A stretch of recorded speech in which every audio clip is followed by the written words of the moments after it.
جو لوگ ایمان لائے اور نیک عمل کرتے رہے ان کو خوشخبری سنا دو کہ ان کے لیے نعمت کے باغ ہیں جن کے نیچے نہریں بہہ رہی ہیں. جب انہیں ان میں سے کسی قسم کا میوہ کھانے کو دیا جائے گا تو کہیں گے یہ تو وہی ہے جو ہم کو پہلے دیا گیا تھا. اور ان کو ایک دوسرے کے ہم شکل میوے دیے جائیں گے اور وہاں ان کے لیے پاک بیویاں ہوں گی اور وہ بہشتوں میں ہمیشہ رہیں گے. اللہ اس بات سے آر نہیں کرتا کہ مچھر یا اس سے بڑھ کر کسی چیز مثلا مکھی مکڑی وغیرہ کی مثال بیان فرمائے.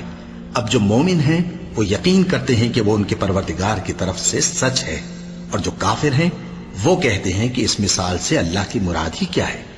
اس سے اللہ بہتوں کو گمراہ کرتا ہے اور بہتوں کو ہدایت بخشتا ہے، اور گمراہ بھی کرتا ہے تو نافرمانوں ہی کو، جو اللہ کے اقرار کو مضبوط کرنے کے بعد توڑ دیتے ہیں اور جس چیز یعنی رشتہ قرابت کے جوڑے رکھنے کا اللہ نے حکم دیا ہے اس کو قطع کیے ڈالتے ہیں اور زمین میں خرابی کرتے ہیں.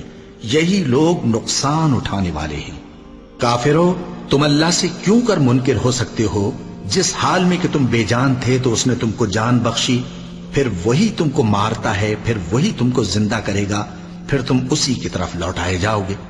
وہی تو ہے جس نے سب چیزیں جو زمین میں ہیں تمہارے لیے پیدا کی، پھر آسمانوں کی طرف متوجہ ہوا تو ان کو ٹھیک ٹھیک 7 آسمان بنا دیا، اور وہ ہر چیز سے خبردار ہے. اور وہ وقت یاد کرنے کے قابل ہے جب تمہارے پروردگار نے فرشتوں سے فرمایا کہ میں زمین میں اپنا نائب بنانے والا ہوں. انہوں نے کہا کیا تو اس میں ایسے شخص کو نائب بنانا چاہتا ہے جو خرابیاں کرے اور کچھ تو خون کرتا پھرے؟ اور ہم تیری تعریف کے ساتھ تسبیح و تقدیس کرتے رہتے ہیں. فرمایا میں وہ باتیں جانتا ہوں جو تم نہیں جانتے. اور اس نے آدم کو سب چیزوں کے نام سکھائے، پھر ان کو فرشتوں کے سامنے کیا اور فرمایا کہ اگر سچے ہو تو مجھے ان کے نام بتاؤ. انہوں نے کہا تو پاک ہے، جتنا علم تو نے ہمیں بخشا ہے اس کے سوا ہمیں کچھ معلوم نہیں، بے شک تو دانا ہے، حکمت والا ہے. تب اللہ نے آدم کو حکم دیا کہ آدم تم ان کو ان چیزوں کے نام بتاؤ. سو جب انہوں نے ان کو ان کے نام بتائے تو فرشتوں سے فرمایا کیا میں نے تم سے نہیں کہا تھا کہ میں آسمانوں اور زمین کی سب پوشیدہ باتیں جانتا ہوں، اور جو تم ظاہر کرتے ہو اور جو پوشیدہ کرتے ہو سب مجھ کو معلوم ہے.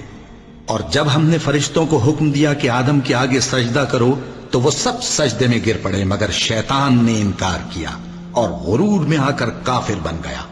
اور ہم نے کہا کہ اے آدم تم اور تمہاری بیوی بہشت میں رہو اور جہاں سے چاہو بے روک ٹوک کھاؤ پیو، لیکن اس درخت کے پاس نہ جانا نہیں تو ظالموں میں ہو جاؤ گے.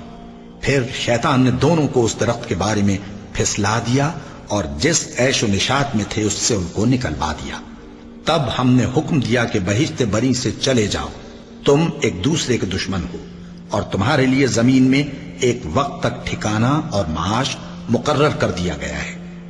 پھر آدم نے اپنے پروردگار سے کچھ کلمات سیکھے اور معافی مانگی تو اس نے ان کا قصور معاف کر دیا. بے شک وہ معاف کرنے والا ہے، بڑا مہربان ہے. ہم نے فرمایا کہ تم سب یہاں سے اتر جاؤ، جب تمہارے پاس میری طرف سے ہدایت پہنچے تو اس کی پیروی کرنا کہ جنہوں نے میری ہدایت کی پیروی کی ان کو نہ کچھ خوف ہوگا اور نہ وہ غمناک ہوں گے، اور جنہوں نے اس کو قبول نہ کیا اور ہماری آیتوں کو جھٹلایا وہ دوزخ میں جانے والے ہیں اور وہ ہمیشہ اس میں رہیں گے. اے آل یعقوب، میرے وہ احسان یاد کرو جو میں نے تم پر کیے تھے اور اس اقرار کو پورا کرو جو تم نے مجھ سے کیا تھا. میں اس اقرار کو پورا کروں گا جو میں نے تم سے کیا تھا، اور مجھی سے ڈرتے رہو.